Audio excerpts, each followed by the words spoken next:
Assalamualaikum warahmatullahi wabarakatuh. Nama saya Dania Salsabila dari kelas 12 IPS 2. Hari ini saya akan menjelaskan tentang konflik Laut Cina Selatan dan keterlibatan ASEAN. Apa itu Laut Cina Selatan? Laut Tiongkok Selatan atau Laut Cina Selatan adalah laut tepi bagian dari Samudra Pasifik yang membentang dari Selat Karimata dan Selat Malaka hingga Selat Taiwan dengan luas kurang lebih 3.500.000 km persegi. Laut ini memiliki potensi strategis yang besar karena sepertiga dari kapal di dunia melintasinya. Latar belakang sengketa teritorial di Laut Cina Selatan, South China Sea atau SCS, ini diawali oleh klaim Cina atas Kepulauan Spratly dan Paracel pada tahun 1974 dan 1992. Memasukkannya Kepulauan Spratly, Paracel, dan Pratas pada tahun yang sama, Cina mempertahankan keberadaan militer di kepulauan tersebut. Sengketa Laut Cina Selatan telah terjadi sejak tahun 1947. Dasar yang digunakan Cina untuk mengklaim seluruh kawasan Laut Cina Selatan adalah 9 garis putus-putus Nine Dash Line yang meliputi sejumlah wilayah milik Filipina, Malaysia, Vietnam, Taiwan, dan Brunei Darussalam. Nine Dash Line bisa dilihat di gambar berikut. Berikut ini video yang menceritakan konflik Laut Cina Selatan.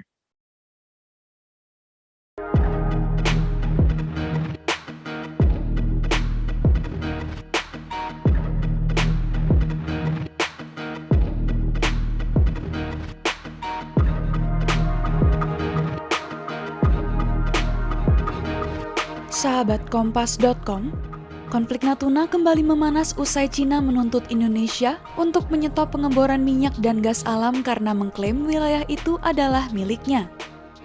Pasalnya, Indonesia sudah menegaskan bahwa ujung selatan Laut Cina Selatan merupakan zona ekonomi eksklusif milik RI di bawah Konvensi PBB tentang hukum laut yang dinamai Laut Natuna Utara. Namun, Cina merasa keberatan dengan perubahan nama itu dan bersikeras bahwa jalur air itu berada dalam klaim teritorialnya di Laut Cina Selatan. Lantas, sebenarnya bagaimana kronologi terjadinya konflik ini?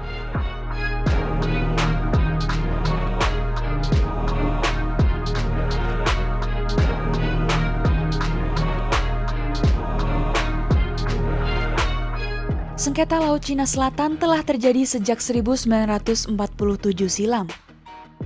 Dasar yang digunakan Cina untuk mengklaim seluruh kawasan Laut Cina Selatan, yakni 9 garis putus-putus atau Nine Dash Line. Pada Kamis 2 Desember 2021 lalu, Reuters melaporkan soal Cina yang meminta Indonesia menghentikan pengeboran migas. Hal ini diungkapkan oleh 4 orang yang mengetahui persoalan tersebut kepada kantor berita Reuters. Salah satunya adalah anggota Komisi Pertahanan DPR Muhammad Farhan. Ia menerima pengarahan yang meminta RI menghentikan pengeboran di rig sementara lepas pantai karena aktivitas tersebut dilakukan di wilayah Cina. Farhan pun menanggapi bahwa pihaknya tidak akan menghentikan pengeboran karena itu adalah hak kedaulatan RI. Selain Farhan, 3 orang lainnya juga mengaku mendapat pengarahan yang sama. 2 orang diantaranya mengatakan bahwa Cina berulang kali menuntut agar Indonesia menghentikan pengeboran. Komisi 1 DPR yang mengurusi pertahanan dan luar negeri pun mempertanyakan sikap pemerintah.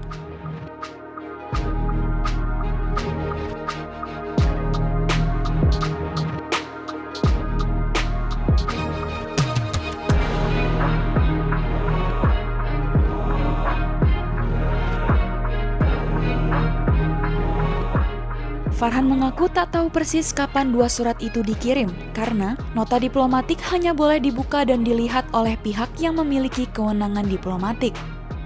Namun, merujuk pada 2 peristiwa yang disinggung Cina, ia memperkirakan surat protes tersebut dikirim sekitar Agustus hingga awal September. Pemerintah pun mengirim surat balasan yang menyebut bahwa protes tersebut tidak dapat diterima.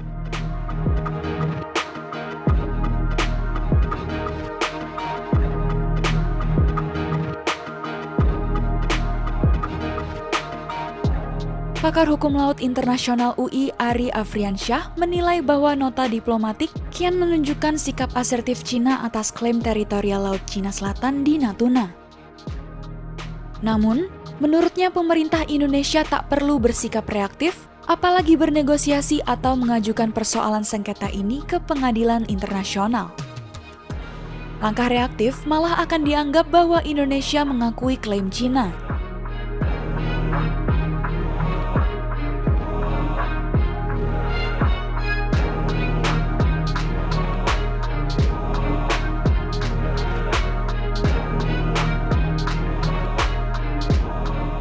Pemerintah Indonesia pun disarankan bersiap untuk kondisi tak terduga dalam konflik Natuna dengan mengerahkan kekuatan keamanan laut.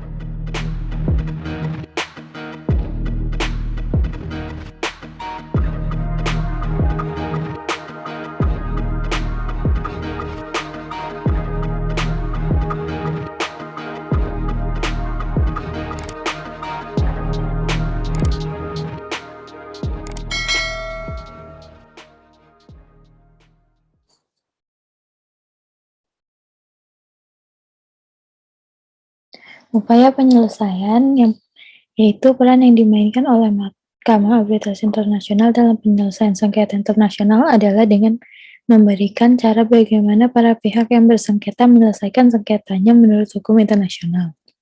Penyelesaian sengketa Laut Cina Selatan dalam putusan Mahkamah Arbitrase Internasional tahun 2016, Mahkamah Arbitrase Perserikatan Bangsa-Bangsa menyatakan Cina tidak memiliki dasar hukum untuk mengklaim wilayah perairan di Laut Cina Selatan. Namun pemerintah Cina tidak menerima putusan tersebut. Putusan itu sesuai dengan keberadaan yang diajukan oleh Filipina. Mahkamah Arbitrase menyatakan tidak ada bukti sejarah bahwa Cina menguasai dan mengendalikan sumber daya eksklusif di Laut Cina Selatan. Keterlibatan ASEAN yang pertama tahun 2011, ASEAN menerapkan Code of Conduct dan Declaration of Conduct (DOC) of Parties in the South Tiongkok Sea. Yang kedua, negara anggota ASEAN mengoptimalkan peran ASEAN Regional Forum dan ASEAN Political Security Community dalam penyelesaian konflik keamanan terkait Laut Cina Selatan. Yang ketiga, negara-negara ASEAN mengadakan pertemuan dalam menyelesaikan konflik Laut Cina Selatan. Sekian dari saya. Wassalamualaikum warahmatullahi wabarakatuh.